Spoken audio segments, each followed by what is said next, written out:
Revista Espírita, 1866, coletânea de casos. Apresentação. Esta obra é uma compilação de casos apresentados nas Revista Espírita do ano de 1866, dirigidas pelo célebre codificador da doutrina espírita, Allan Kardec. Ano 9, janeiro de 1866, número 1. A jovem cataléptica da Suábia. Estudo psicológico. Sob o título de Segunda Vista, vários jornais reproduziram o seguinte fato, entre outros o Pátria de 26 de Ueveniamente de 28 de novembro. Espera-se em Paris a chegada próxima de uma jovem, originária da Suábia, cujo estado mental apresenta fenômenos que deixam muito longe as trapaças dos irmãos Davenport e outros espíritas. Com 16 anos e meio, Louise B. mora com seus pais, proprietários cultivadores no lugar chamado Bondreau, Seine-et-Marne, onde se estabeleceram depois de haver deixado a Alemanha. Em consequência de violento pesar, causado pela morte de sua irmã, Louise caiu num sono letárgico, que durou 56 horas. Após esse lapso de tempo despertou, não para a vida real e normal, mas para uma existência estranha, que se resume nos fenômenos seguintes. Louise perdeu subitamente a sua vivacidade e a sua alegria, embora sem sofrer, mas caindo numa espécie de beatitude, que se alia à mais profunda calma. Durante o dia inteiro fica imóvel numa cadeira, respondendo apenas por monossílabos às perguntas que lhe são feitas. Chegada a noite, cai num estado cataléptico, caracterizado pela rigidez dos membros e a fixidez do olhar. Neste momento as faculdades e os sentidos da jovem adquirem uma sensibilidade e um alcance que ultrapassam os limites fixados ao poder humano. Não somente ela possui o dom da segunda vista, mas também o da segunda audição, isto é, ouve palavras proferidas perto de si, como as que são pronunciadas num local mais ou menos afastado, para o qual concentra sua atenção. Nas mãos da cataléptica, cada objeto adquire para ela uma imagem dupla. Como todo mundo, tem o sentimento da forma e da aparência exterior do objeto. Além disso, vê distintamente a representação de seu interior, isto é, o conjunto das propriedades que possui e os usos a que se destina na ordem da criação. Num grande número de plantas, de amostras metálicas e mineralógicas, submetidas à sua inconsciente apreciação, assinalou virtudes latentes e inexploradas, que reportam o pensamento às descobertas dos alquimistas da Idade Média. Louise experimenta efeito análogo em relação ao aspecto das pessoas com as quais entra em comunicação pelo contato das mãos. Elas vê ao mesmo tempo tais quais são e tais quais foram em idade menos avançada. Os sinais de envelhecimento e de doença desaparecem aos seus olhos e, se alguém perdeu algum membro, para ela é como se ainda subsistisse. A jovem camponesa pretende que, protegida contra todas as modificações da ação vital exterior, a forma corporal continua integralmente reproduzida pelo fluido nervoso. Transportada a lugares onde se acham túmulos, Louise vê e descreve da maneira que acabamos de referir, as pessoas cujos despojos foram confiados à terra.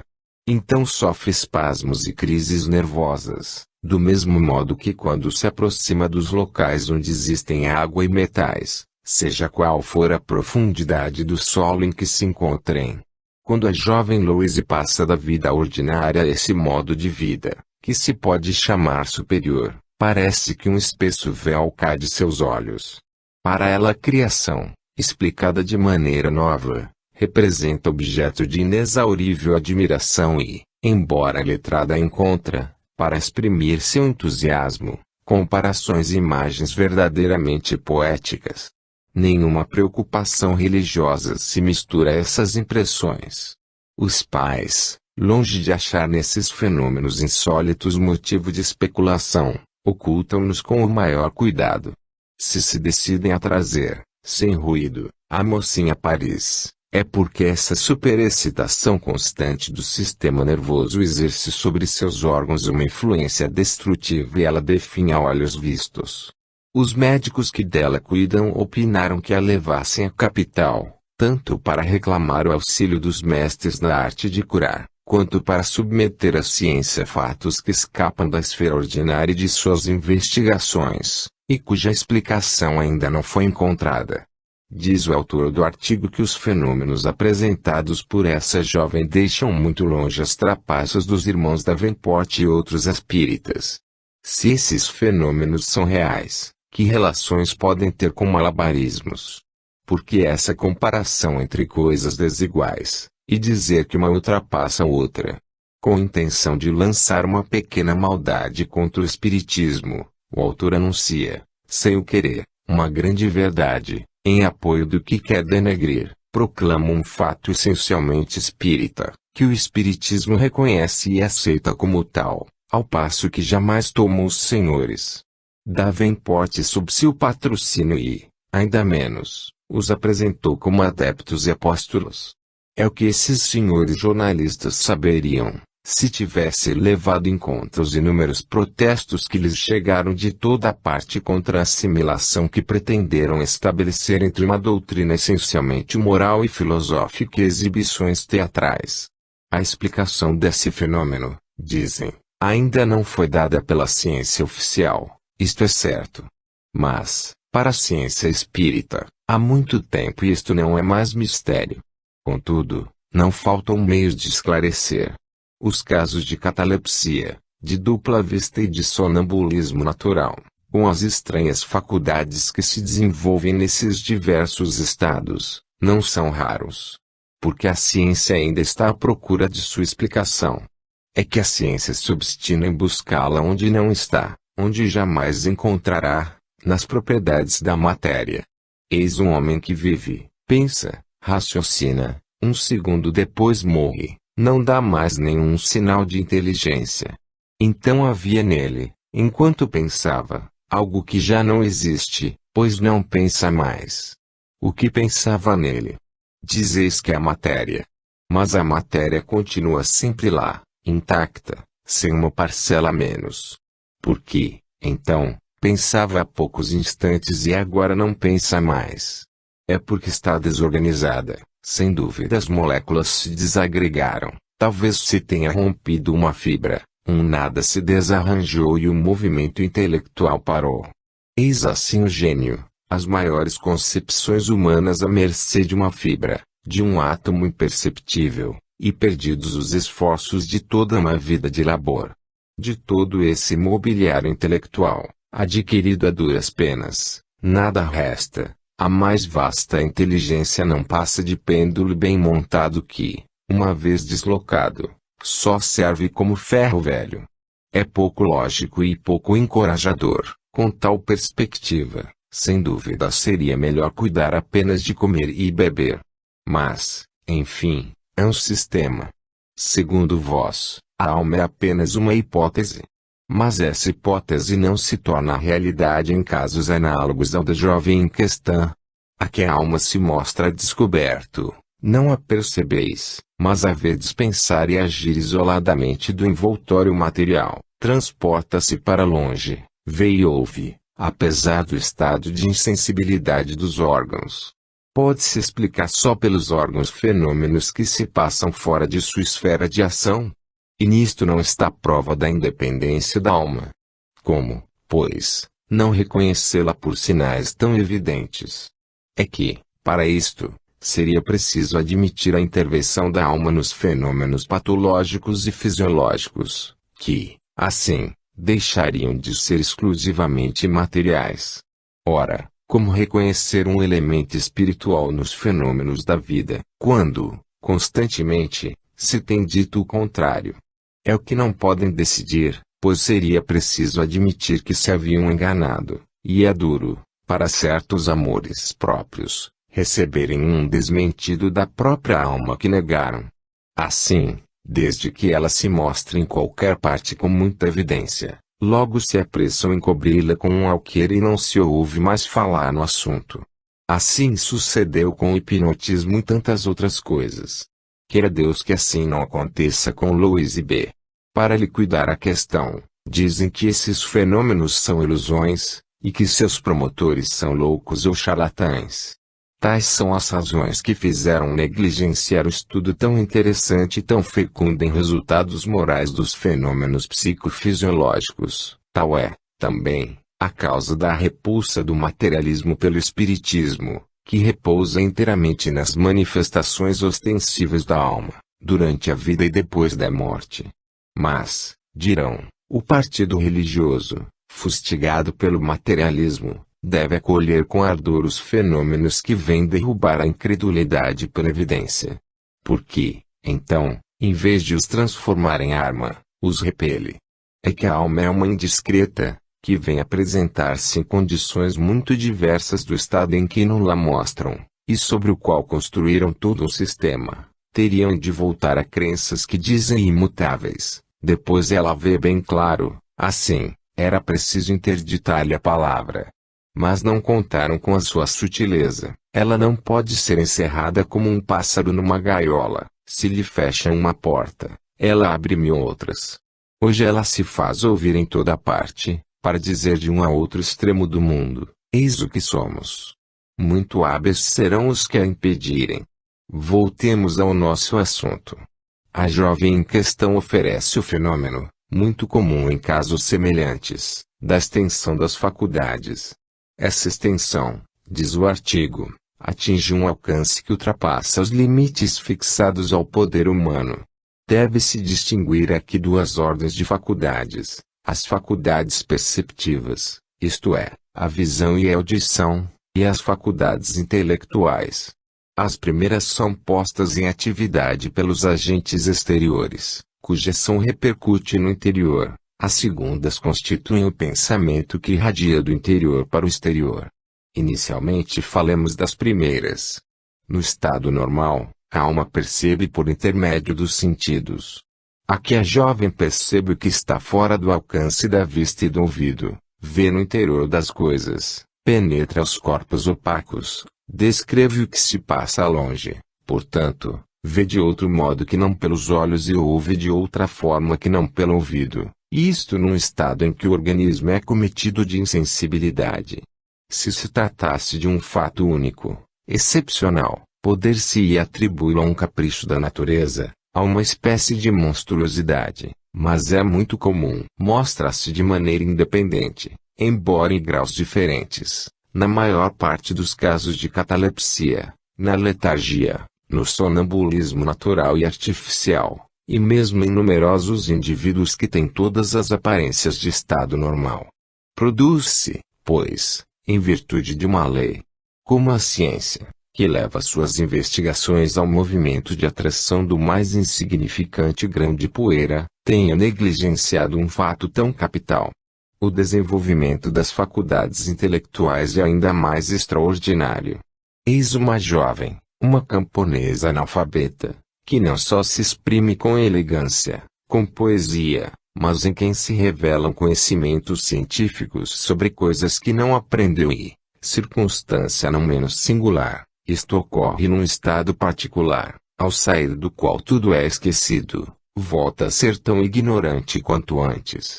Entrando no estado estático, a lembrança lhe volta com as mesmas faculdades e os mesmos conhecimentos. Para elas são duas existências distintas.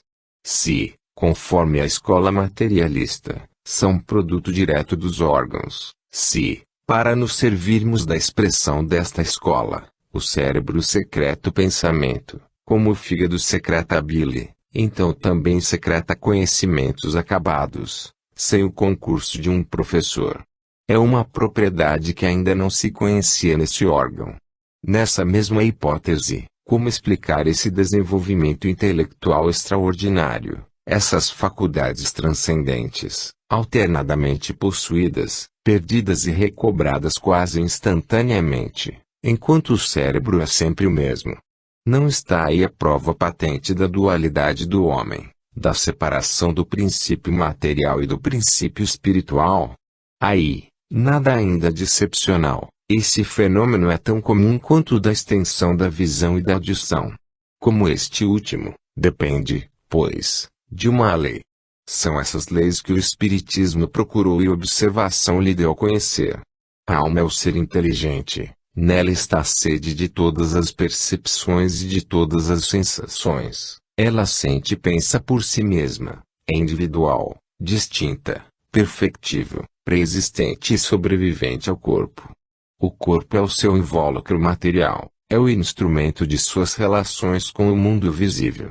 Durante sua união com o corpo, ela percebe por meio dos sentidos, transmite seu pensamento com a ajuda do cérebro, separada do corpo, percebe diretamente e pensa mais livremente.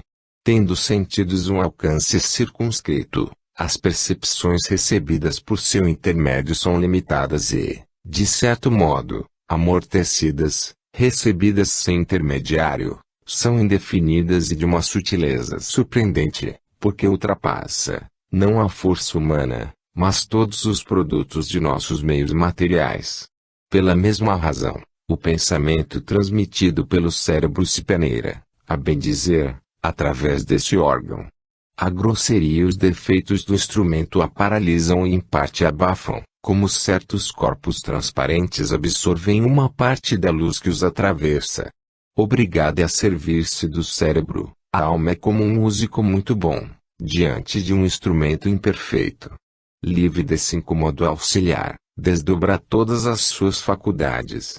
Tal é a alma durante a vida e depois da morte. Para ela há, portanto, dois estados, o de encarnação ou de constrangimento, e o de desencarnação ou de liberdade, em outras palavras, o da vida corporal e o da vida espiritual. A vida espiritual é a vida normal, permanente da alma, a vida corporal é a transitória e passageira.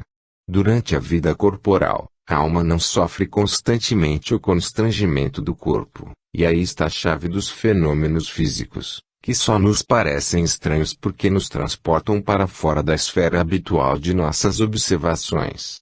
Qualificaram-nos de sobrenaturais, embora, na realidade, estejam submetidos a leis perfeitamente naturais, porque essas leis nos eram desconhecidas. Hoje, graças ao Espiritismo, que deu a conhecer essas leis, desapareceu maravilhoso. Durante a vida exterior de relação, o corpo necessita de sua alma ou espírito por guia, a fim de o dirigir no mundo, mas nos momentos de inatividade do corpo, a presença da alma não é mais necessária, dele se desprende, sem, contudo, deixar de a ele se prender por um laço fluídico, que a ele o chama, tão logo se fizer necessária a sua presença. Nesses momentos recobra parcialmente a liberdade de agir e de pensar, da qual só desfrutará completamente depois da morte do corpo, quando deste estará completamente separada. Esta situação foi espiritualmente e muito veridicamente descrita pelo espírito de uma pessoa viva, que se comparava a um balão cativo, e por um outro, o espírito de um idiota vivo, que dizia ser como um pássaro, amarrado pela pata. Revista Espírita, junho de 1860. Esse estado, que chamamos emancipação da alma, ocorre normalmente e periodicamente durante o sono. Só o corpo repousa para recuperar as perdas materiais, mas o espírito, que nada perdeu, aproveita essa pequena trégua para se transportar para onde queira. Além disso, tal estado também ocorre toda vez que uma causa patológica, ou simplesmente fisiológica, produz a inatividade total ou parcial dos órgãos da sensação e da locomoção. É o que se passa na catalepsia, na letargia, no sonambulismo. O desprendimento ou, se quiser, a liberdade da alma, é tanto maior quanto mais absoluta a inércia do corpo. É por essa razão que o fenômeno adquire seu maior desenvolvimento na catalepsia e na letargia. Nesse estado, a alma não percebe mais pelos sentidos materiais, mas, se assim nos podemos exprimir, pelo sentido psíquico. É por isso que suas percepções ultrapassam os limites ordinários. Seu pensamento age sem a intercessão do cérebro, razão por que desdobra faculdades mais transcendentes que no estado normal. Tal é a situação da jovem B. Também ela diz, e com razão, que quando passa da vida ordinária a esse modo de vida superior, parece-lhe que um espesso véu cai de seus olhos. Tal é, também, a causa do fenômeno da segunda vista, que não é senão a visão direta pela alma, da visão à distância, que resulta do transporte da alma ao lugar que ela descreve, da lucidez sonambúlica, etc.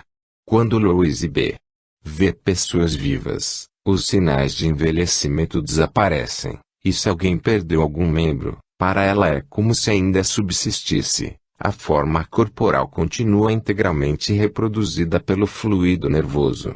Se ela visse simplesmente o corpo, vê-lo-ia tal qual é. O que ela vê é um envoltório fluídico. O corpo material pode ser amputado, o perispírito não o é. O que aqui se designa por fluido nervoso não é senão o fluido perispiritual. Ela vê também os que estão mortos, então lhes resta alguma coisa. Que vê ela?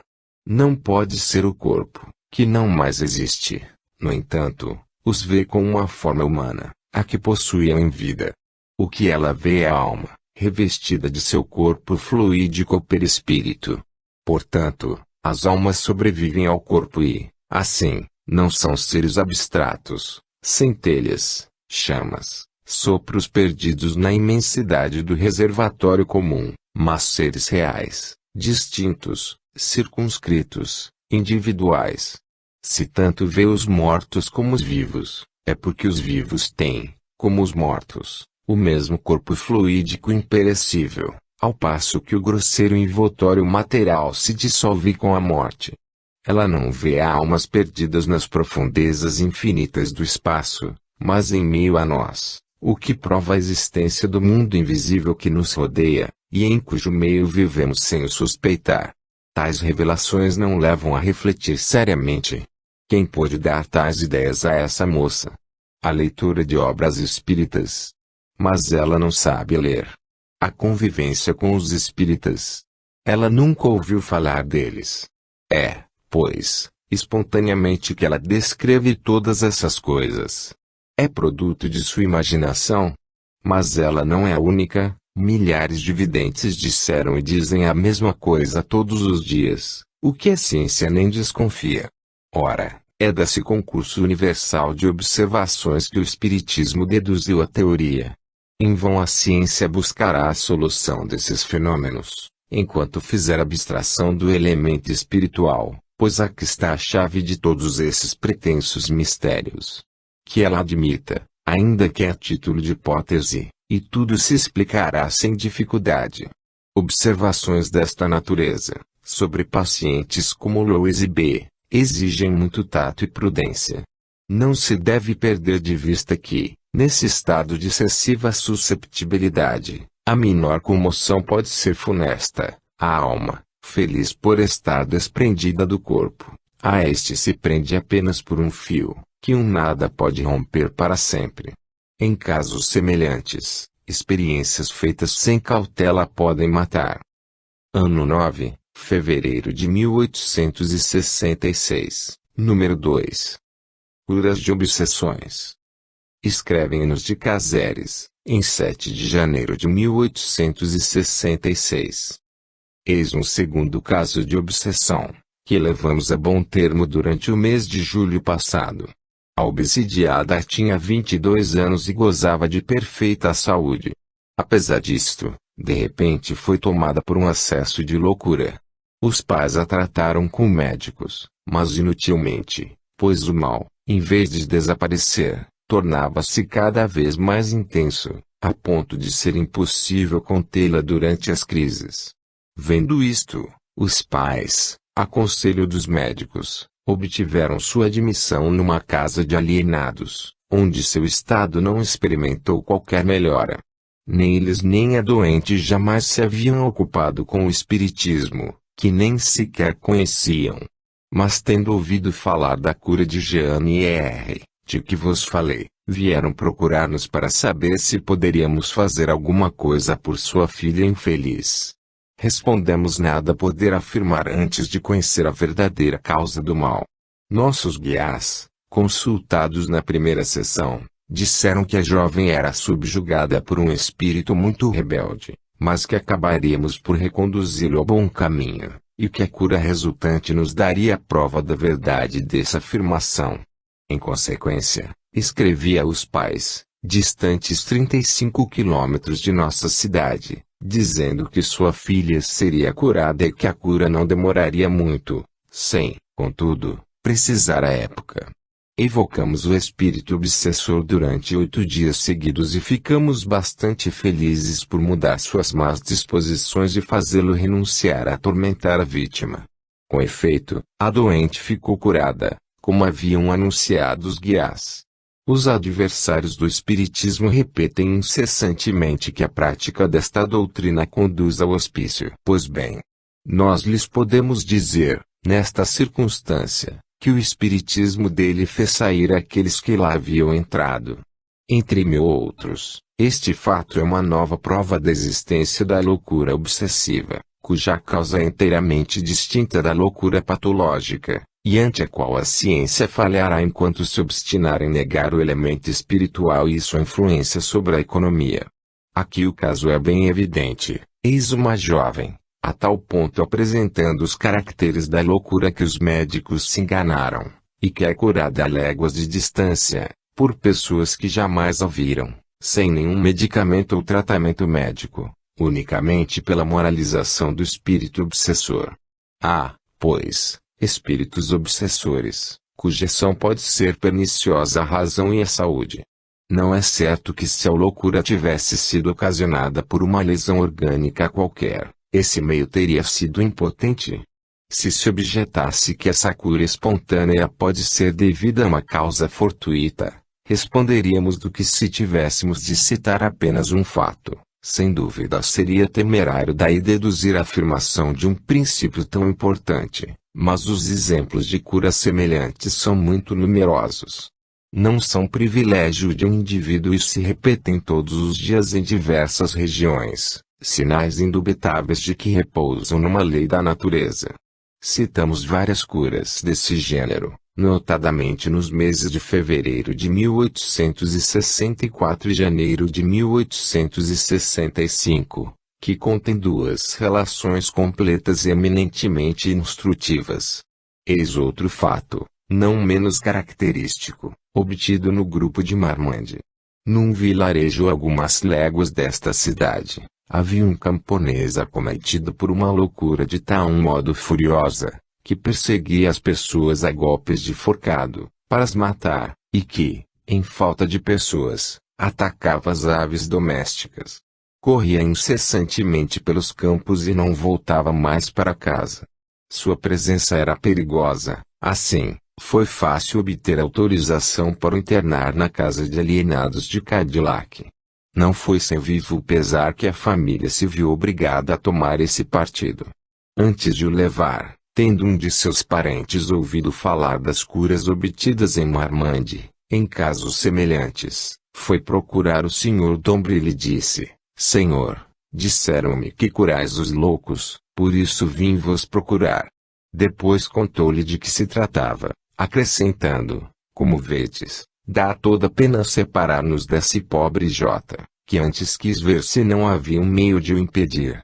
Meu bravo homem, disse-lhe o Sr. Dombre, não sei quem me dá esta reputação. É verdade que algumas vezes consegui recuperar a razão de pobres insensatos, mas isto depende da causa da loucura.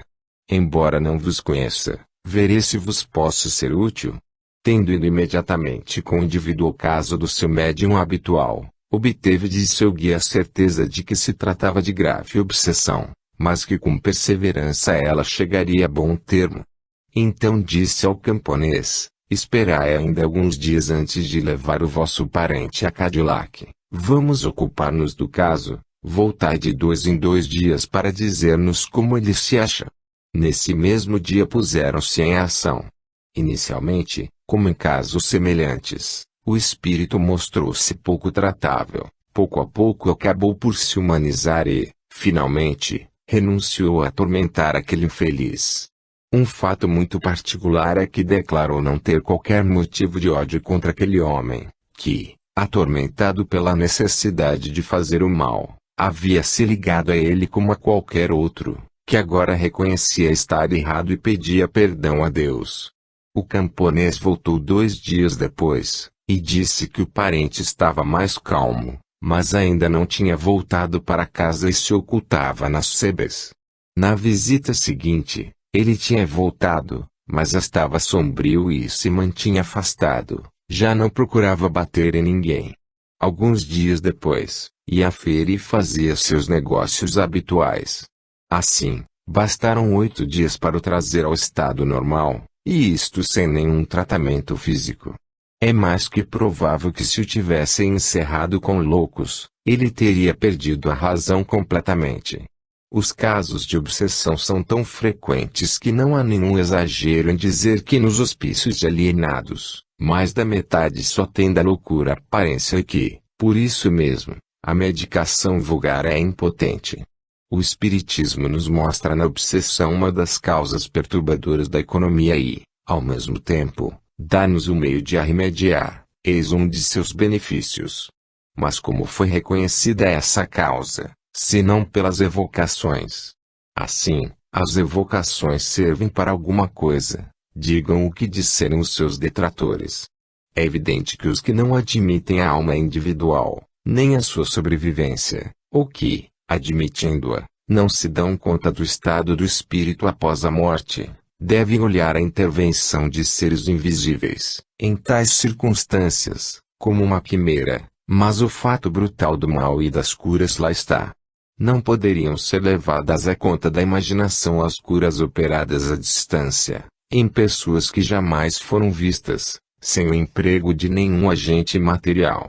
A doença não pode ser atribuída à prática do espiritismo, desde que atinge até os que nele não acreditam, e também a crianças, que dele não fazem qualquer ideia.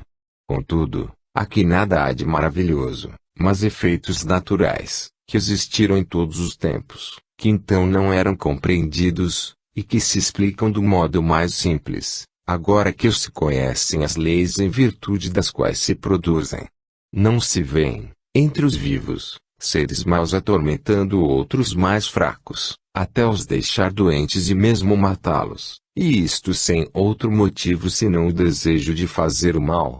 Há 2 meios de restituir a paz à vítima: subtrair-lhe a autoridade de sua brutalidade, ou neles desenvolver o sentimento do bem.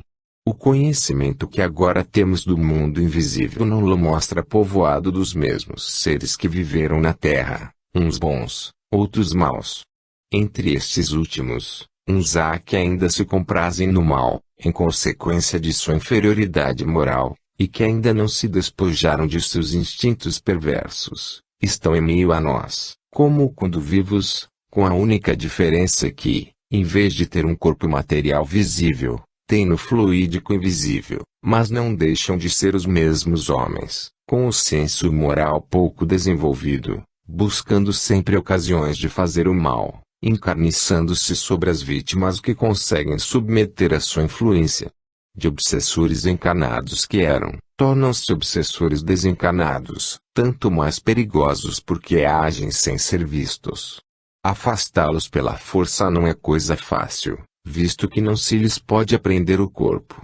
O único meio de os dominar é o ascendente moral, com cuja ajuda, pelo raciocínio e sábios conselhos, consegue-se torná-los melhores, ao que são mais acessíveis no estado de espírito que no estado corporal.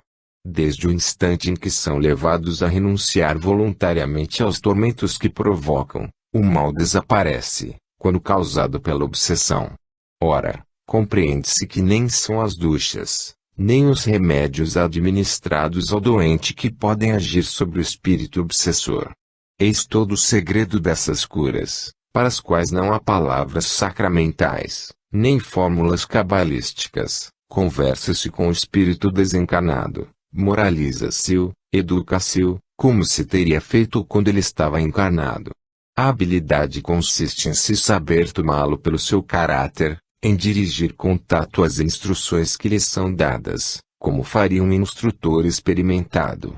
Toda a questão se reduz a isto: há ou não espíritos obsessores? A resposta está no que dissemos acima, os fatos materiais lá estão. Por vezes perguntam por que permite Deus que os espíritos maus atormentem os vivos. Com tanto mais razão poder-se-ia perguntar por que permite que os vivos se atormentem entre si. Perdem-se muito de vista a analogia, as relações e a conexão existentes entre o mundo corporal e o mundo espiritual, que se compõem dos mesmos seres em dois estados diferentes.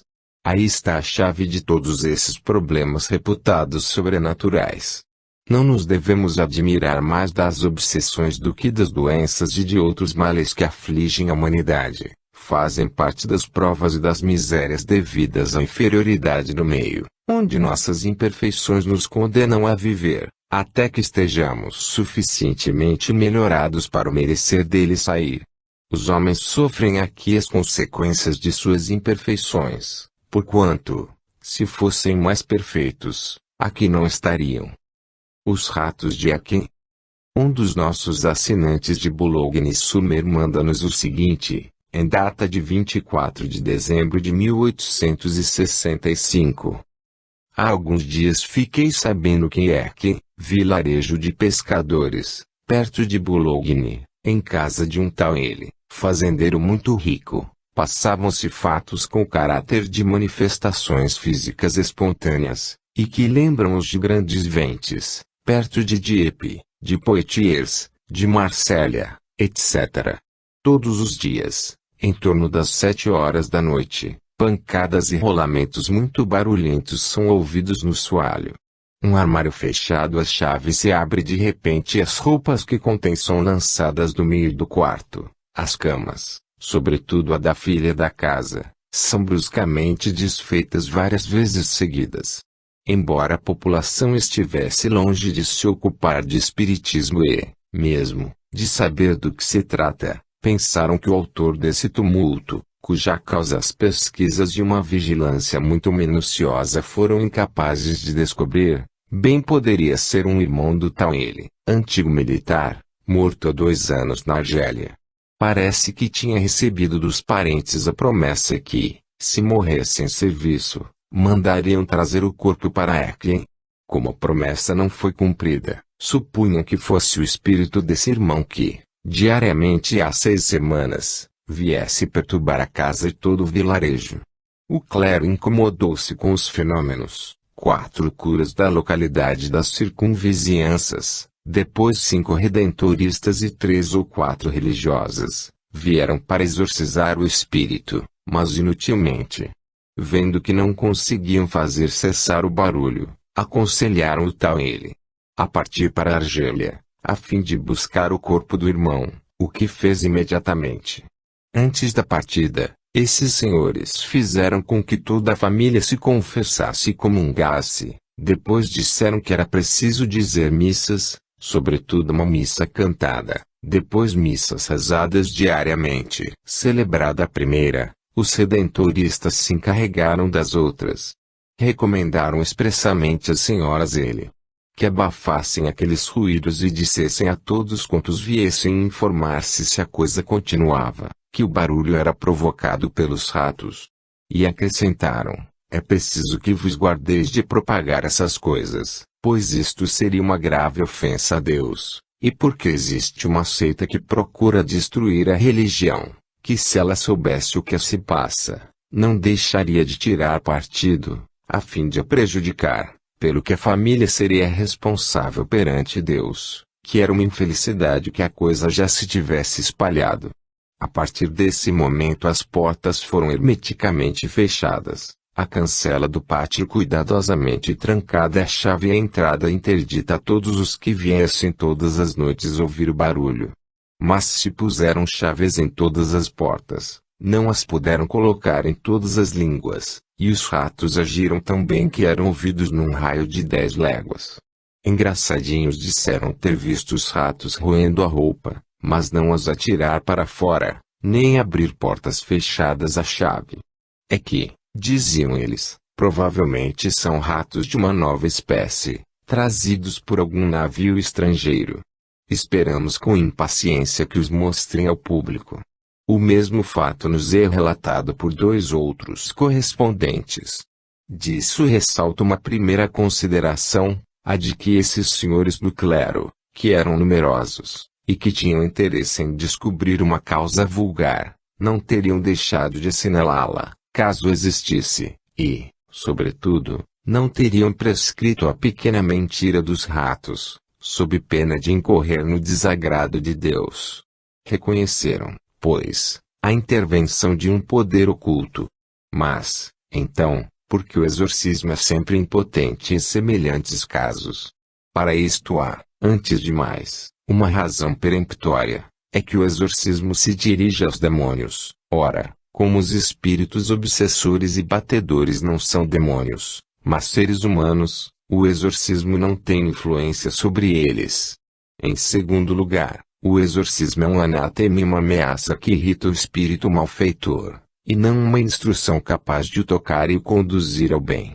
Na circunstância presente, aqueles senhores reconheceram que podia ser o espírito do irmão morto na Argélia, sem o que não teriam aconselhado que fossem buscar o seu corpo, a fim de cumprir a promessa que lhe fora feita. Não teriam recomendado missas, que não podiam ser ditas em favor dos demônios. Em que se torna, pois, a doutrina dos que pretendem que só os demônios podem manifestar-se, que tal poder é negado às almas dos homens. Se um espírito humano pôde fazê-lo no caso de que se trata, por que não o faria em outros? Porque um espírito bom e benevolente não se comunicaria senão pela violência, para ser lembrado pelos que o amaram e lhes dar sábios conselhos. É preciso ser consequente consigo mesmo. Dizei sem rodeios, de uma vez por todas, que são sempre os demônios, sem exceção. A gente acreditará no que quiser, ou, então, reconhecei que os espíritos são as almas dos homens, e que no números, há bons e maus que podem comunicar-se. Aqui se apresenta uma questão especial do ponto de vista espírita. Como os espíritos podem exigir que seus corpos fiquem de preferência num lugar a outro? Os espíritos de certa elevação não se prendem absolutamente a isto, mas os menos adiantados não são tão desprendidos da matéria, a ponto de não ligar importância às coisas terrenas, de que o Espiritismo oferece numerosos exemplos. Mas aqui o espírito pode ser solicitado por outro motivo, o de lembrar o irmão que lhe faltou a sua promessa, negligência que este não podia se desculpar pela falta de recursos, já que era rico. Talvez tivesse pensado consigo mesmo: meu irmão está morto, não irá fazer a sua reclamação, e será uma grande despesa menos. Ora, suponhamos que o irmão, fiel aos seus compromissos, desde logo tivesse ido à Argélia, mas não encontrasse o corpo, dada a confusão inevitável em tempo de guerra, e tivesse trazido outro corpo, que não do seu parente. Este último não teria ficado menos satisfeito, porque o dever moral fora cumprido. Os espíritos nos dizem sem cessar: o pensamento é tudo, a forma nada é, e não nos prendamos a ela. Ano 9, março de 1866, número 3. Mediunidade mental. Um dos nossos correspondentes nos escreve de Meliana, Argélia. A propósito do desprendimento do espírito, que se opera em todo o mundo durante o sono, meu guia espiritual me exercita em vigília. Enquanto o corpo está entorpecido, o espírito se transporta para longe, visita as pessoas e os locais que aprecia, e a seguir volta sem esforço. O que me parece mais surpreendente é que, enquanto estou como em catalepsia, tenho consciência desse desprendimento. Exercito-me também no recolhimento, o que me proporciona a agradável visita de espíritos simpáticos, encarnados e desencarnados. Este último estudo só ocorre durante a noite, cerca de 2 ou 3 horas, e quando o corpo, repousado, desperta. Fico alguns instantes à espera, como depois de uma evocação. Então sinto a presença do espírito por uma impressão física, e logo surge em meu pensamento uma imagem que me faz reconhecê-lo. Estabelece-se um diálogo mental, como na comunicação intuitiva, e esse gênero de conversa tem algo de adoravelmente íntimo.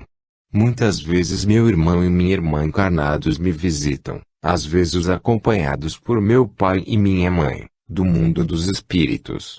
Há poucos dias tive a vossa visita, caro mestre, e pela doçura do fluido que me penetrava, eu julgava que fosse um dos nossos bons protetores celestes. Imaginai a minha alegria ao reconhecer em meu pensamento, ou, antes, em meu cérebro, como próprio timbre de vossa voz. Lamenais nos deu uma comunicação a esse respeito e deve encorajar os meus esforços. Eu não vos poderia dizer do encanto que dá a esse gênero de mediunidade. Se tiverdes junto a vós alguns médiuns intuitivos, habituados ao recolhimento e atenção de espírito, eles podem ensaiar também. Evoca-se, em vez de escrever, conversa-se, exprimindo bem as ideias, sem verborragia.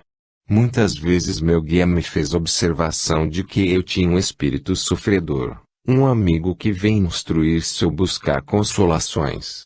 Sim, o espiritismo é um benefício inapreciável, abre vasto campo à caridade, e aquele que está inspirado de bons sentimentos, se não pode vir em socorro de seu irmão materialmente, sempre o pode espiritualmente.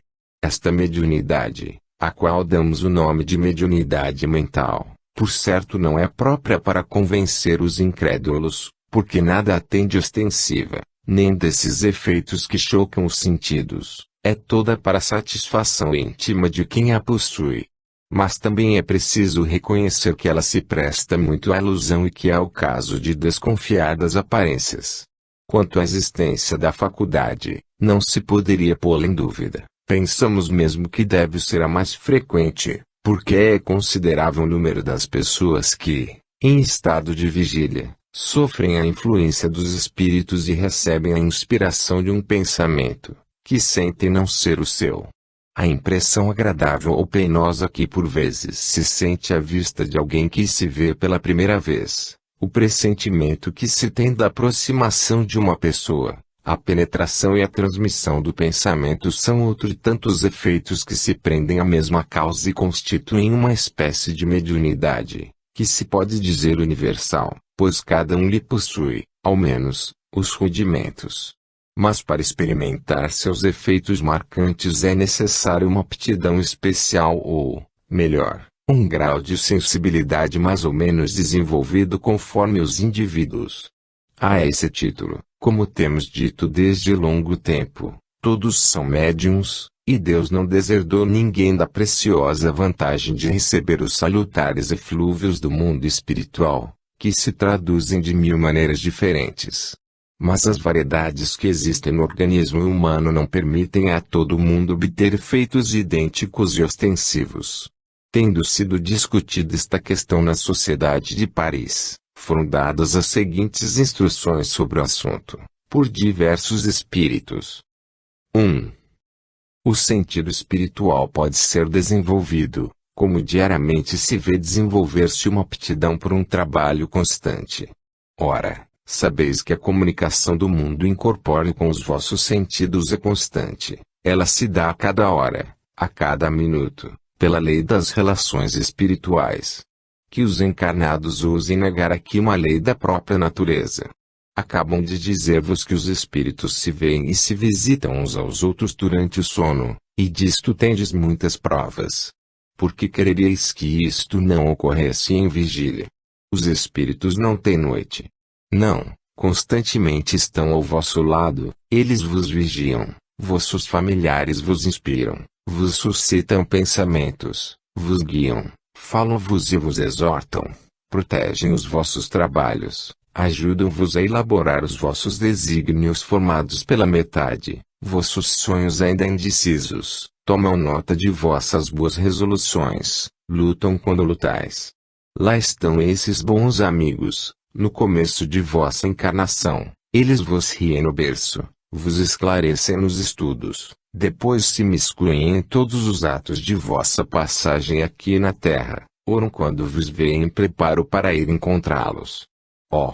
Não, jamais negueis vossa assistência diária. Jamais negueis vossa mediunidade espiritual, porque blasfemais Deus e sereis taxados de ingratidão pelos espíritos que vos amam. H. Dozon, Médium, Sr. Delane. 2. Sim, esse gênero de comunicação espiritual é mesmo uma mediunidade, como, aliás, tendes ainda outros a constatar, no curso de vossos estudos espíritas. É uma espécie de estado cataléptico, muito agradável para quem lhe é objeto, proporciona todas as alegrias da vida espiritual à alma prisioneira, que aí encontra um encanto indefinível, que gostaria de experimentar sempre. Mas é preciso voltar de qualquer modo, e, semelhante ao prisioneiro ao qual permitem tomar ar num pátio, a alma entra constrangida na célula humana. É uma mediunidade muito agradável estar que permite a um espírito encarnado ver seus velhos amigos, poder conversar com eles, comunicar-lhes suas impressões terrestres e poder expandir o coração no seio de amigos discretos, que não buscam o ridículo no que lhes confiais, mas antes vos dar bons conselhos, se vos forem úteis. Esses conselhos, dados assim, têm mais peso para os médiuns que os recebe, pois o espírito que lhes dá, a ele se mostrando, deixou uma impressão profunda em seu cérebro e, por este meio, gravou melhor em seu coração a sinceridade e o valor desses conselhos. Esta mediunidade existe em estado inconsciente em muitas pessoas. Sabeis que há sempre perto de vós um amigo sincero, sempre pronto a sustentar e encorajar aquele cuja direção lhe é confiada pelo Todo-Poderoso. Não, meus amigos, este apoio jamais vos faltará. Cabe a vós saber distinguir as boas inspirações entre todas as que se chocam no labirinto de vossas consciências. Sabendo compreender o que vem do vosso guia, não vos podeis afastar do reto caminho que deve seguir toda alma que aspira à perfeição. Espírito protetor. Médium, Senhora Calce. 3. Já vos foi dito que a mediunidade se revelaria por diferentes formas. Esta que o vosso presidente qualificou de mental está bem designada. É o primeiro grau da mediunidade vidente e falante. O médium falante entra em comunicação com os espíritos que o assistem, fala com eles, seus espíritos vê, ou melhor, os adivinha, apenas não faz senão transmitir o que lhe dizem, ao passo que o médium mental pode, se for bem informado, dirigir perguntas e receber respostas, sem intermédio da pena ou do lápis, mais facilmente que o médium intuitivo, pois é que o espírito do médium, estando mais desprendido, é um intérprete mais fiel. Mas para isto é necessário um ardente desejo de ser útil, trabalhar em vista do bem com um sentimento puro de todo o pensamento de amor próprio e de interesse. De todas as faculdades mediúnicas, é a mais sutil e a mais delicada, basta o menor sopro impuro para manchar. Só nestas condições é que o médium mental obterá provas da realidade das comunicações. Em pouco vereis surgir entre vós médiuns falantes que vos surpreenderão por sua eloquência e por sua lógica. Esperai, pioneiros que tendes pressa de ver vossos trabalhos crescendo, novos obreiros virão reforçar vossas fileiras e este ano verá terminar-se a primeira grande fase do espiritismo e começar outra não menos importante. E vós, caro mestre, que Deus abençoe os vossos trabalhos, que vos sustente e nos conserve o favor especial que nos concedeu, permitindo-nos vos guiar e vos sustentar em vossa tarefa, que é também a nossa. Como presidente espiritual da Sociedade de Paris, velo por ela e por cada um de seus membros em particular, rogando ao Senhor que espalhe sobre vós todas as suas graças e as suas bênçãos. São Luís. Médium, Senhora Delane. 4. Seguramente, meus amigos, a mediunidade, que consiste em conversar com os espíritos, como pessoas que vivem a vida material, desenvolver-se-á mais à medida que o desprendimento do espírito se efetuar com mais facilidade, pelo hábito do recolhimento. Quanto mais avançados moralmente forem os espíritos encarnados, maior será esta facilidade de comunicações. Assim como dizeis, ela não será de uma importância muito grande do ponto de vista da convicção a dar aos incrédulos, mas tem para aquele que lhe é objeto uma grande doçura e o ajuda a desmaterializar-se cada vez mais. O recolhimento, a prece, este ímpeto da alma junto ao seu autor, para lhe exprimir seu amor e seu reconhecimento, e também reclamar o seu auxílio, são os dois elementos da vida espiritual. São eles que derramam na alma esse orvalho celeste que ajuda o desenvolvimento das faculdades que aí estão em estado latente. Então, como são infelizes os que dizem que a prece é inútil porque não muda os desígnios de Deus. Sem dúvida, as leis que regem as diversas ordens de fenômenos não serão perturbadas ao bel prazer deste ou daquele, mas a prece não terá por efeito senão melhorar o indivíduo que, por esse ato, eleva o pensamento acima das preocupações materiais, por isso ele não deve negligenciá-la. É pela renovação parcial dos indivíduos que a sociedade acabará por ser regenerada, e Deus sabe se ela o necessita. Ficais revoltados quando pensais nos vícios da sociedade pagã, ao tempo em que o Cristo veio trazer sua reforma humanitária, mas em vossos dias os vícios, por serem velados sob formas mais marcadas de polidez e de urbanidade, não deixam de existir menos. Não tem magníficos templos como os da Grécia Antiga, mas, aí, tem o coração da maior parte dos homens e causam entre eles os mesmos danos que ocasionavam entre os que precederam a era cristã. Não é, pois, sem grande utilidade que os espíritos vieram lembrar os ensinamentos dados há 18 séculos. Porquanto, os tendo esquecido mal compreendido, não os podeis aproveitar e os espalhar segundo a vontade do divino crucificado.